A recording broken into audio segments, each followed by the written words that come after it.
Hey everybody, welcome to Whole Views. My name is Corey and this tends to be a movie review channel, but this is going to be the first in a series of tech videos that I'm releasing here in 2025 because here in 2025 I'm making the switch from the Apple ecosystem to the Samsung ecosystem.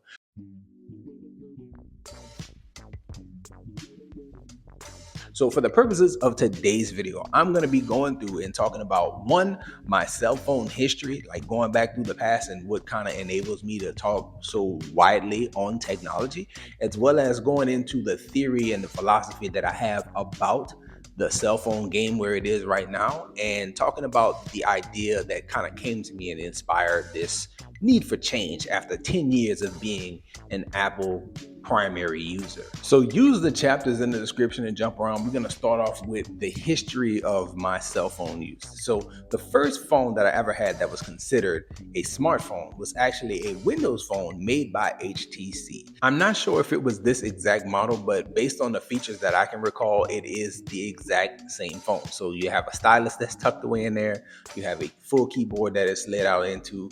It has a full Windows operating system. And that is what I rocked for at least 2 years. Now, remember, this is like early 2006, 2007. So you have phones that can be upgraded every 2 years. And that was what I was doing every 2 years or every 1 year. And it was a much simpler process. You pay a one-time fee, you pay an activation fee, that is your phone. And so first real smartphone, the Windows phone, I think made by HTC. Next up, the iPhone was out at my time of making this purchase, but instead of going with the iPhone that everyone was talking about, I went with a Blackberry. That was a horrible experience. I didn't enjoy using that Blackberry. This is the closest image that I have of it.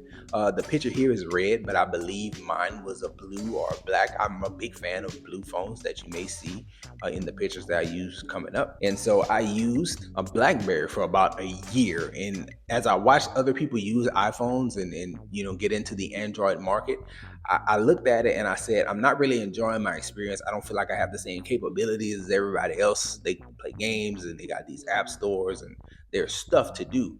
In my situation with the Blackberry, there was not much to do. And so I moved on from that one within a year, I'm pretty sure. Enter the iPhone. I started using the iPhone 3GS, I believe it was.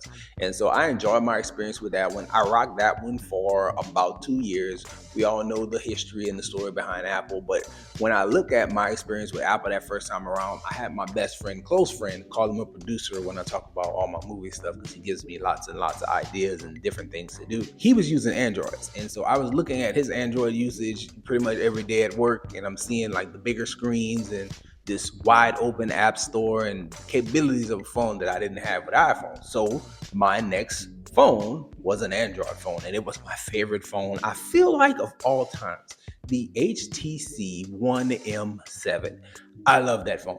Love that phone so much. I kept that phone for several years. Now listen, I think the weakest part of that phone was the camera, but I feel like the media consumption on that device was something to behold. Like the idea that you could load up APKs and watch movies and watch different things stream to your phone or your device, it was great to experience at that time. You had the speakers that were in the front facing speakers. You had the headphone jack. You had an IR blaster. I used that phone back and forth for at least 3 or 4 years. And because I was taking full advantage of the upgrade system, I had my first Samsung around the same time of having that HTC One. So my first Samsung device, only Samsung device, was the Galaxy S5. I upgraded to that one within 2 years of having the HTC One M7. And so don't have many photos of the Samsung, but I do have this video of my baby like trying to eat it while I was also talking to my mom on the phone. That video was taken with the HTC One M7. And so I enjoyed my Samsung device for quite some time. I have plenty of pictures and photos that were taken with it, and I feel like the quality that those phone photos had was pretty good for the time, especially if you had good lighting. And again, for several years, I went back and forth, like switching SIM cards between my HTC One and my Samsung phone. Now, if my memory serves me correctly, my Samsung phone was damaged, and I switched from the Samsung Galaxy S5 to the S5 Active. It was given to me like via insurance or something weird that happened. But I do know my next upgrade was to the iPhone 6s Plus. And that is when I went to the Apple ecosystem and really didn't look back until now. We both had the iPhone 6s, and then we upgraded. She upgraded to the iPhone 8 Plus because she wanted something familiar. She had the home button. She didn't want to get rid of the home button. She liked Touch ID. I wanted to move on to Face ID and go that route with the iPhone 10. And so that was the way we went. What happened was I did something to my iPhone 10 that burned out the facial recognition sensor. And so I think I cleaned it with like bleach or some type of Lysol wipe or Clorox wipe or something. I did something of that nature and it burned it out. And so I was no longer able to use Face ID and I had to use a passcode every time I unlocked my phone. Eventually, I just switched. My wife upgraded to an iPhone 11. I took her 8 Plus and used that for a little while. So I have that experience under my belt as well. Then I upgraded to the iPhone 12 Pro. Used that one for at least 2 years. I enjoyed the iPhone 12 Pro. It was the right size for me at the time, and I probably could have did the 12 Pro Max, but it was a money type of thing. I'm relatively frugal when it comes to how I spend, and so I did the 12 Pro. I enjoyed the 12 Pro, and then my most recent upgrade was the iPhone 13 Pro Max. Now, I did the iPhone 13 Pro Max upgrade when the iPhone 14 series was already available, so it was released for an entire year before I upgraded to it.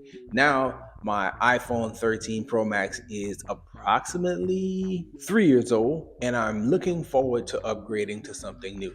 And so that brings me to the point in the video where now we're talking about what brought me to wanting to switch back to Android and their software after 10 years of using the Apple ecosystem. First is the overall philosophy. I feel if you're a person who's coming from anything that's 3-4 years old, you could probably upgrade and have a really nice change of pace in your experience. And that's if you're going from Apple device to new Apple device, or if you're going from Android device to new Android device. 3 or 4 years and keeping a phone, maybe 5 years is a good benchmark for switching, because you don't really experience innovation year to year like you used to experience innovation from year to year. You don't see huge leaps in camera technology or battery technology or anything like that when we're talking about upgrading your phones. And so now I'm doing 3 to 4 years before I upgrade a device, and I'm feeling the pressure to get into something new and the experience, right? What experiences did I have that make me want to switch from the Apple ecosystem to the Android? And it's a very simple one for me.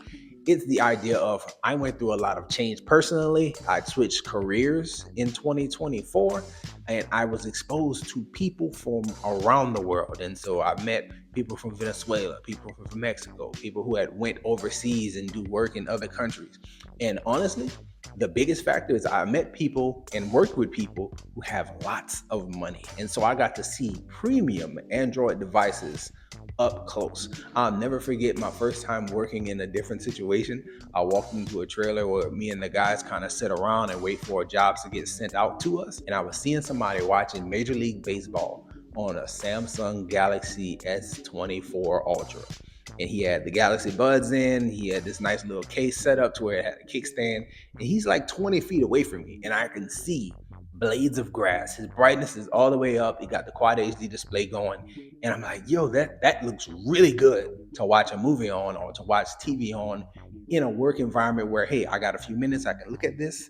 This is a great experience watching this really, really quick, and then I can pause it, save it, go do the job, come back when I have some downtime and finish watching on this really nice handheld device. Now, I'm not saying that Apple's devices are not nice to watch things on, but I was looking for a change of pace, right? I just changed careers and I'm open to change in all kind of areas. And when I see what Android is now capable of, specifically Samsung with that beautiful display, I thought to myself, why not switch? Honestly, I was so out of touch with technology at the time I started considering switching.